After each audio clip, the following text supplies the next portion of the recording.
Hello everyone, this is Vanshika Tainwala, legal intern on the Lexis & Company for the month of June, and today in this video I will be talking about a case of Allahabad High Court where a landmark judgment has been given on today, that is on 16th June 2021. The name of the case is Manish Kumar versus State of UP and others. So in this case the Allahabad High Court has held that the custody cannot be given of minor husband to the wife, as it would be sanctioning cohabitation between an adult and a child, as the husband is minor.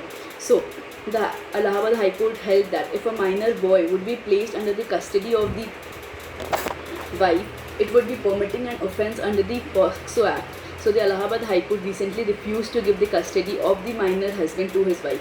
So the bench was of Justice J.J. Munir, wherein it was held that the marriage was voidable, and if the minor boy is placed under the custody of the wife, it would amount to sanctioning cohabitation between a major and a minor.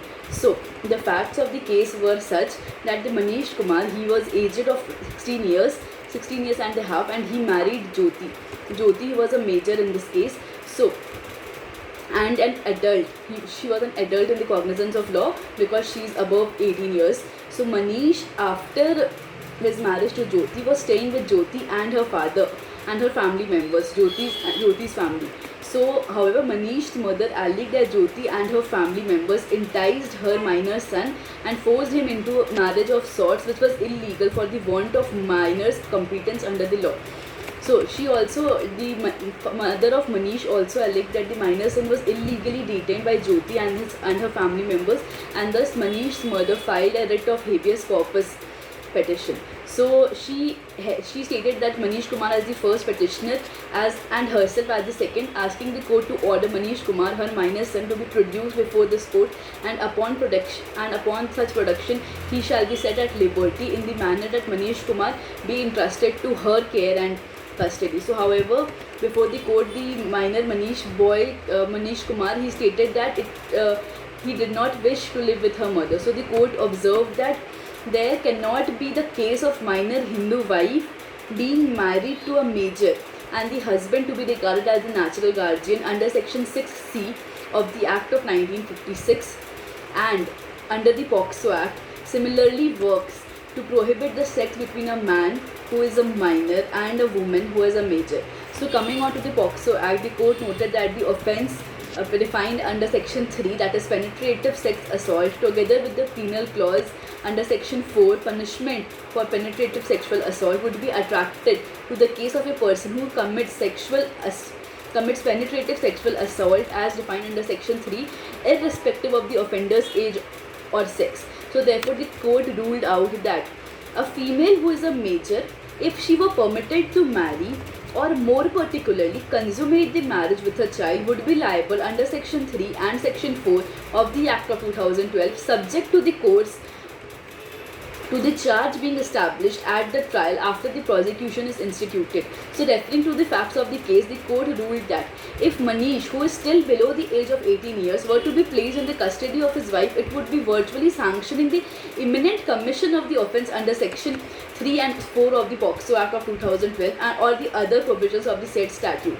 So therefore the court observed that to entrust the minor Manish to the custody of his major wife would not be only patently illegal but virtually permitting an offence under the Act of 2012 in violation of the interest of the child that the said statute is designed to protect. So if that were to be done by the application of no principle or yardstick, can it be regarded as the option that would secure the welfare of the minor?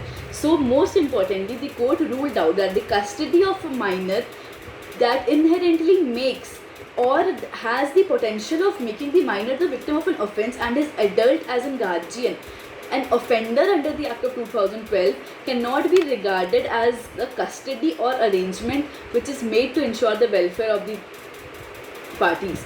So the court held that the marriage of a minor in contravention to Section 5 Clause 3 of the Hindu Marriage Act and Section 3 Clause 1 of PCMA is not void ab initio but voidable at the option of the minor.